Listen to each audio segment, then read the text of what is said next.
তোমার বাপের পৈতৃক সম্পত্তি, তোমার বাপের জমিদারি পেয়েছো, যে আমাদের সম্পত্তি কেড়ে নিয়ে তুমি তোমার ধর্মের মানুষকে বিলি বন্টন করে দেবে।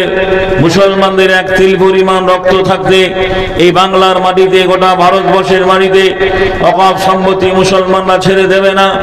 আগামী দিনে ভারতবর্ষের মুসলমানরা যে উঠে পড়ে লেগে পড়বে, জোরে বলুন নারায়ে তাকবীর, নারায়ে তাকবীর। এই রণহুঙ্কার দিয়ে মুসলমানরা আগামী দিনে আন্দোলন করবে। যদি আন্দোলনে আপনি সামিল না হন, এই আন্দোলনে যদি আপনি না যান, তাহলে আপনার পৈতৃক সম্পত্তি কেড়ে নেওয়ার পরে কি হবে কান করে শুনুন। আপনার কবরস্থান মোটামুটি 5 বিঘা আছে, এই 5 বিঘার জায়গায় আপনার কবরস্থান আপনার 5 বিঘা থাকবে না।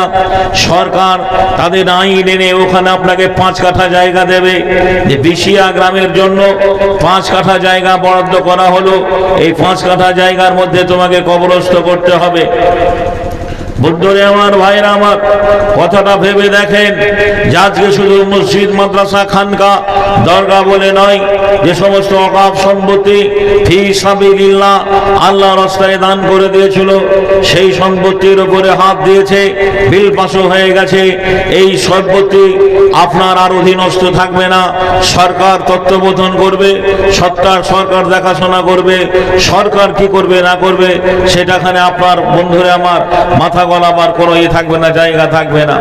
বর্তমান পরিস্থিতির প্রেক্ষাপটে মুসলমানদেরকে দেউলিয়া করে দেওয়ার পরে এই ভারতবর্ষের মাটিতে মুসলমানদেরকে যে আগামী দিনে যেমন একটা জায়গায় নিয়ে যাবে, যে আপনার ভোট দেওয়ার অধিকার কেড়ে নেওয়া হবে, ভারতবর্ষের মাটিতে আপনি পরাধীনভাবে জীবনযাপন করবেন। ফটোটা হচ্ছে এখনই। এগুলো কেন হচ্ছে? এগুলো হওয়ার কারণ আমি আগেই বলেছি, তোমায় বলেছি কোরআন ছেড়েছি, তোমায় বলেছি কোরআন ছেড়েছি, তাই বুঝি এই অপমান। তোমার দুনিয়ায় দুশ্মনী লীলা চেয়ে দেখো রহমান। আজ থেকে 1450 বছর আগে সুদূর মক্কা নগরে সম্ভ্রান্ত কুরাইশ বংশে 570 খ্রিস্টাব্দে যে ইসলামের দায়িত্ব নিয়ে আল্লাহর নবী এসেছিলেন, বন্ধুরে আমার বিদায় হজে বলেছিলেন, ভাই সব আজ আমি তোমাদের কাছে উপস্থিত হয়েছি, এটা আমার জীবনের শেষ হজ, অন্তিম হজ। আগামী দিনে তোমাদের সঙ্গে দেখা নাও হতে পারে। আমি তোমাদের কাছে 2টি জিনিস রেখে গেলাম, একটা আল্লাহর কোরআন আর নবীর হাদিস। হাদিস ও কোরআনের অনুকূলে যদি তোমার জীবনের চাকা চলে, বিশ্বের সমগ্র জাতি তোমাকে স্যালুট জানাবে, শ্রদ্ধা করবে, তুমি হবে সম্মানের পাত্র। যদি কোরআন হাদিসের বাইরে তোমার জীবনের টাক চাকাটা চলে যায়, কোন জাতির কাছে তুমি ইজ্জত পাবে না।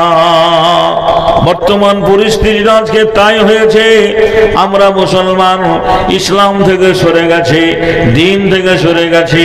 বলবেন কেন?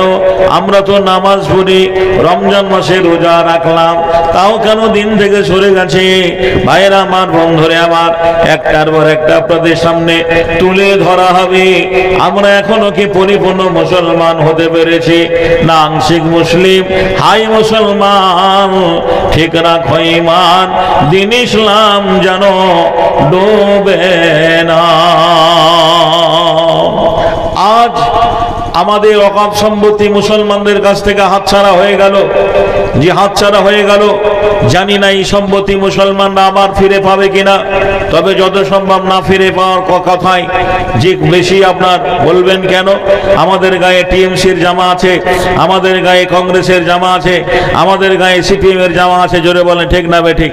যে বন্ধুরে আমার, ভাইয়ের আমার, তাই আমরা যে দল করি সেই দল যা বলবে সেটাই আমরা শুনবো, সেই দলের মুরব্বীরা যা বলবে সেটাই আমরা করব, সেই দলের নেতারা যা বলবে তাই আমরা করব। এমনি করে করে মুসলমানরা দলের মুখোপেক্ষী হয়ে আজ মুসলমানরা সমস্ত দিক থেকে বঞ্চিত হয়ে গেছে।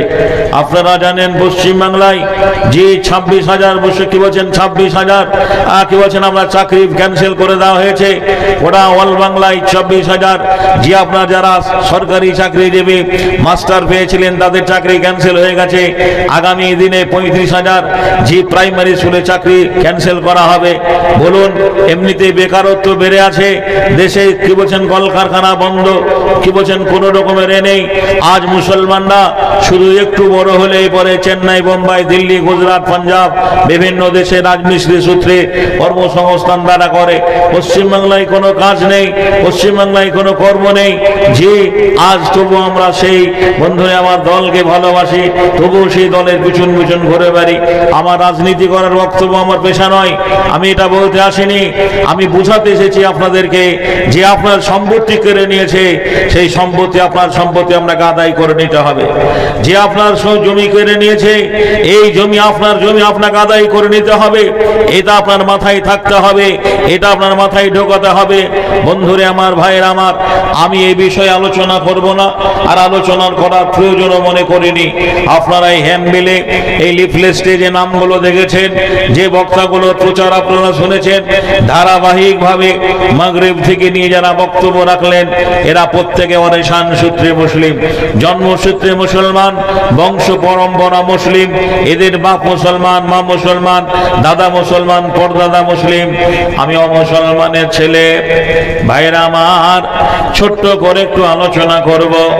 রাত বেশি হয়ে গেছে, জানি না কতটুকু সময় আপনাদের কাছে আমি পাবো। আপনারা যারা বসে আছেন, আপনারা বংশ পরম্পরা মুসলিম।